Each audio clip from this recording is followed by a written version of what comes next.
And of course, throughout my 10 years of entrepreneurship, I learned a lot of lessons. Now, one of the biggest lessons is running a business is different from running a PM. Like if you are just a portfolio manager, like what I was doing at Millennia, you just need to be responsible for your own trading P&L. That's it.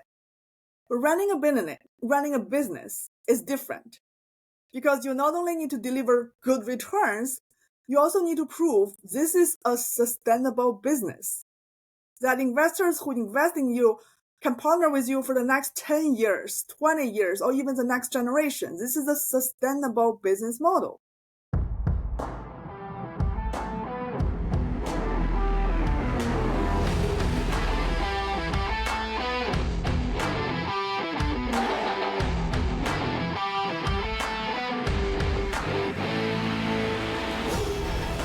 Welcome back, everybody, to another episode of the Big Hitters Podcast. I'm your host, Andrew Hathaway. I'm here with Renee Yao. She is the founder of a really innovative hedge fund, and they are uniquely leveraging artificial intelligence to get their investors above average returns.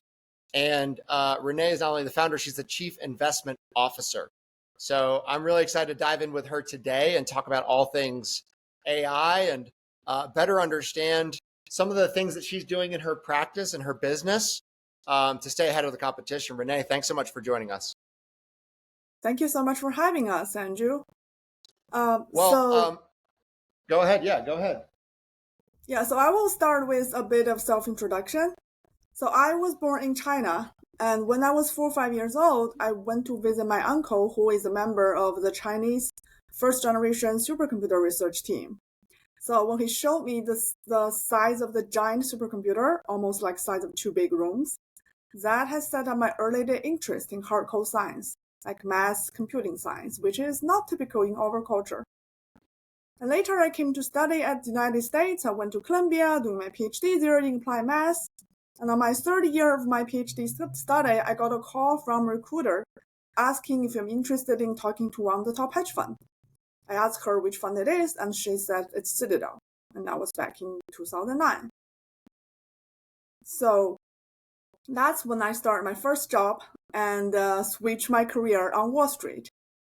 And after Citadel, I joined WorkOne Millennia as a portfolio manager. And after WorkOne, I joined a prop trading firm started by a guy from Sequoia, SIG, and started overseeing all their equity trading business. In 2015, the parent company of Millennia, Easy Englander, came to me and offered to seed us as New Ivy. So that's when we become independent. So from 2016 to 2025 this year, we've been doing this for 9 years. In fact, we just celebrated our 9-year anniversary of trading track record. Congratulations. That's amazing. That's awesome. Thank you. Well, so for the audience, always like to get a sense of production somehow. So the concept of this podcast is big hitters. You're obviously a big hitter, but maybe share in a way that the audience would understand, whether it be like the amount of money that you guys have under management or, the returns, like give us some sense of your guys' overall production as a firm. Yes, definitely. So we are a registered IRA from the SEC, and now we currently manage about 300 million. Now, every manager, when they launch the hedge fund, the question the manager needs to answer is, what kind of returns I would like to deliver to my investors? Now, there are different kinds of approaches. Some managers will be like, I would like to deliver smart beta return, which is like the market equivalent kind of return. Or some manager will be like, I would like to deliver combination of alpha and beta return. So their return theory will contain both the market return and the alpha return. And so when I came out, I decided, because of the unique approach of the artificial intelligence we're using, we want to deliver purely uncorrelated true alpha returns to our investors. And that's kind of the reason that makes us unique, because I'm sure there are tons of thousands of hedge funds out there. But what makes us unique? Well, let's take a step back. we've been doing research in artificial intelligence since 2014, more than 10 years from today. So we're now some of the newcomers who's trying to ride the tide of ChatGPT. Nowadays, obviously, AI become a very hot topic. Everywhere you go, people talk about, hey, we use AI. But what does AI truly mean? Different people might have different understandings. For example, some people might be calling their use of Google Map is applying AI. So in our definition, we need to differentiate it. The difference between traditional quant investment or traditional machine learning investment versus modern AI we're doing. Because if you think about machine learning is actually a very broad subject. It has been existing since 1950s, more than 70 years. So it's not something new. And the whole idea of how people use machine learning to learn is to collect a lot of historic data and try to find some patterns in that historic data. And hopefully the same pattern will still hold in the future. So that lagging information driven and oftentimes only associative information driven is what's the fundamental learning methodology for traditional machine learning. Now, a good example of that approach would be the IBM Deep Blue algo designed and released by IBM in the 1990s. The goal of that algo is to search for historic, the Deep Blue algo, which were used to beat the Russian chess championship. So the goal of that algo is to search from historic human play chess record and try to find a pattern to beat the human. And of course, it was successful. However, as you can imagine, in that algo, all you feed the computer to learn is historic chess play record. And the computer will go through every possible scenario using brute force search and trying to find some patterns from historic data, which can be associative and not causative at all. Now, the problem with that approach is for some other real-world problem we're facing, like when we drive on the road, nobody knows what's going to happen. Maybe there's a crazy driver. And when we play Go game, it has infinite possible solutions. Or in the financial market, every day the market is new. It's hard to say that you can assume history will definitely repeat itself in those scenarios. That's why you cannot use brute force search that goes through all the historic scenarios and say, hey, I find some patterns that I think will be predictive for future. So in light of that, in 2016, Google published this paper called AlphaGo, which they try to train the computer to not only just learn from historic data, but mostly from this rule-based learning process. The technique is called reinforcement learning. So what it does is, instead of training the computer just through historic data, it's trying to train the computer using this rule-based learning process.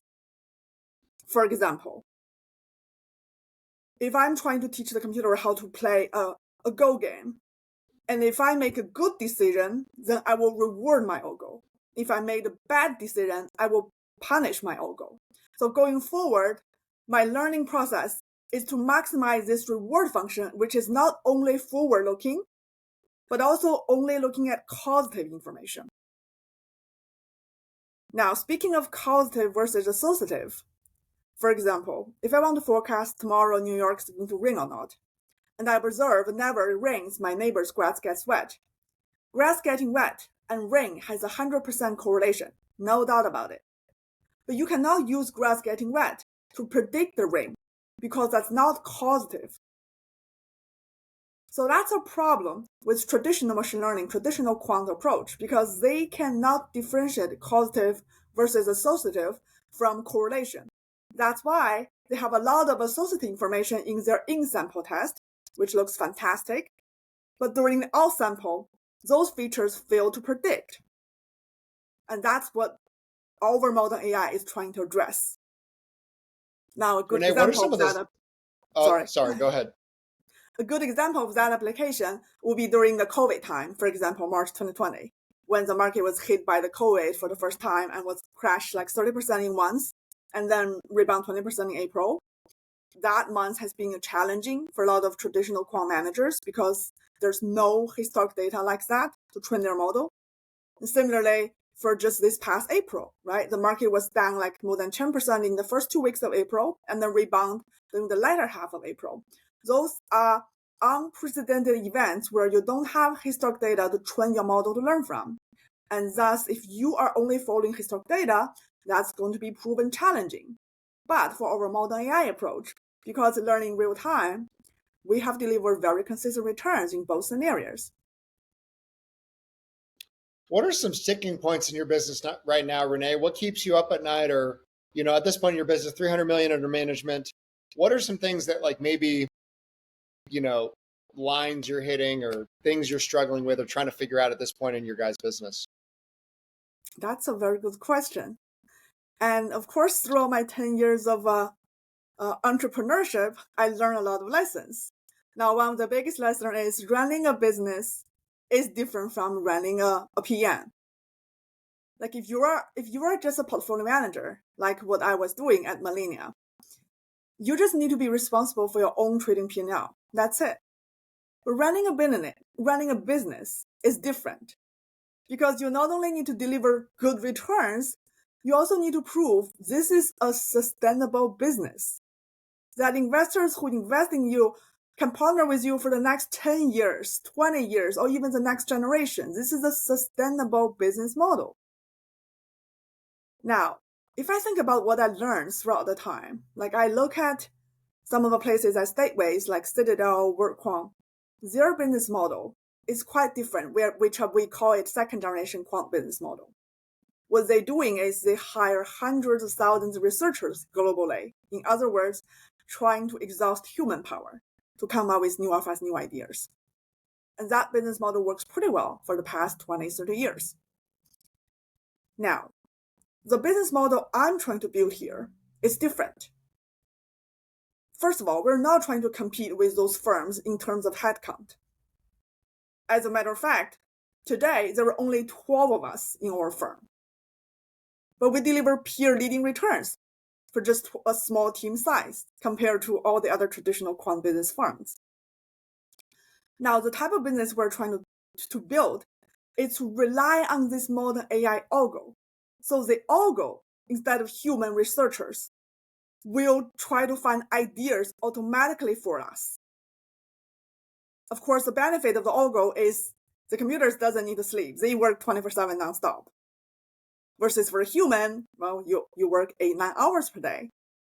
And also, a computer is much more efficient compared to human researchers. So that's the new type of business model I'm trying to build. However, as you can imagine, whenever you try to build something new, you're faced with pushbacks. You're faced with stereotypes. People are used to looking at those big size quant fund and saying, hey, where are the researchers? Where are your 100,000 researchers? And it takes time for people to get used to this new business model, which is why it takes us time to explain what we do, why we're doing is differentiated. And that's kind of the biggest lesson I learned. What are you guys, how are you, out of curiosity, how are you getting new investors to your fund? Is it word of mouth? Is it, is there some sort of network? Like, how are you guys adding to your managed assets besides obviously returns? Well, that's another very good question. So I am not good at sales at all. And I didn't realize that until I met with Steven Greenblatt, our professional head of business development, that he actually demonstrated to me what a professional sales will be. So throughout the years, we've been quite under the radar. We've never do any marketing. We've never do any roadshow. No investor outreach at all. It's purely through investor outreach, like reverse inquiries. Gotcha. Time and energy freedom is a big deal to me. I had a mental breakdown from my first business I started. I was trapped inside of a business that I hated, but it was very profitable. I believe two of the greatest ways to create freedom are actually virtual assistants and artificial intelligence. I'm very curious to know, what ways have you achieved time and energy freedom, and what does it mean to you? Wow, you are full of good questions, no? So, yeah, I think another thing that is very important through my years of entrepreneurship is you need to learn to share responsibilities. It is quite common for entrepreneurship to start a business with limited resources. So each person will wear different hats, and it kind of become this momentum as the business grows. Like, for example, I didn't have any professional marketing person for the entire 8-9 years until like last year. So I was doing everything by myself. And obviously that's not the very good way, because as a business owner, now you're not only responsible for research, for P&L, you're also responsible for building your business image. You're also responsible for hiring. So a lot of things. And so that's what I learned, to share responsibilities. Now we have COO, we have CFO, which will help us looking over the operation side of the business. And we have the business development, who's trying to look at the investor side of business. So I can spend more time with the research team, so we can focus on what's the latest research in the AI field, in the high performance computing field. So sharing of responsibility is very important. Also, when you build a team, that team impact, that team effort will also help you and enrich you to kind of encourage you to continue doing what you're doing throughout the way.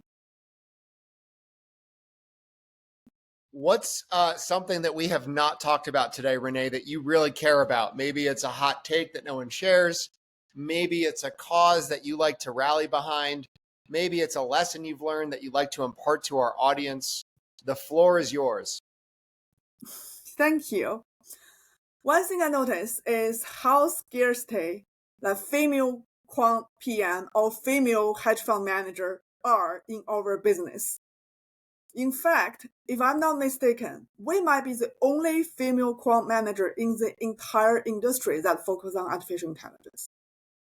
So that's why every time we have an opportunity to speak, we have an opportunity to engage with the university students, I always encourage these female students to focus on those hardcore science, like math, physics, computing science, operation research, and you can do it. And sometimes you can do it even better than men. So I think that's a scenario which hopefully I can inspire more female students, more female quant researchers to enter the space. And we can have more of us to compete with the male-dominated world. You know, that's really interesting, actually. And I want to double click on that for a second. So I'm a financial advisor by trade. And when I go to financial advisor conferences or, incentive trips, it is interesting to me. Not only is that an aging industry, but it's 97% male. It's really rare for me when I go to those events. It's always less than like 5% of attendees are, females. And if they are, they're like an admin, and there's not a lot of female financial advisors. I'm just really curious, in your industry, why do you think there is such a shortage? That's a tough question. I think from my experience, part of that is kind of the culture stereotype thing. Like, boys are good at math, computing science, or the hardcore science, and girls are good at, literatures and languages. So there's the tendency that there are more, say, male PhD in math, in computer science than in female. So that has already limited our pool of candidacy. And by the time when those students graduate, when those PhD graduate and choose their next generation of life, a lot of the female students tend to choose a more stable way of life by staying either in the academic field or go to a more traditional industry instead of in financial industry, which, as you said, is not only an age game, but also a very competitive game. So I think from my observation, that's kind of the main obstacles that we're facing in order to encourage more female students to enter into this space. But I'm hopeful that as we have more and more female managers and female advisors in the business, we can share our experience and truly encourage more female students to enter the space. I love that. Well, Renee, thank you so much for taking time with us today. Any other parting thoughts before we sign off here? Well, thank you so much for inviting me, Andrew. I hope our audience will find it beneficial during our conversation. And if there's anything else I can be helpful, feel free to let us know. If people want to find out more, Renee, where can they go? What is website or a link or a book? Is there anything that they can go to? Yes, we have our website, which is www.newivycapital.com. And we have some simple examples, fun examples on our website where people can try and have a first sense of how the modern AI works. And of course, if you have specific questions, you can always reach us through email at info@newivycapital.com. Thank you so much. Thank you, Andrew.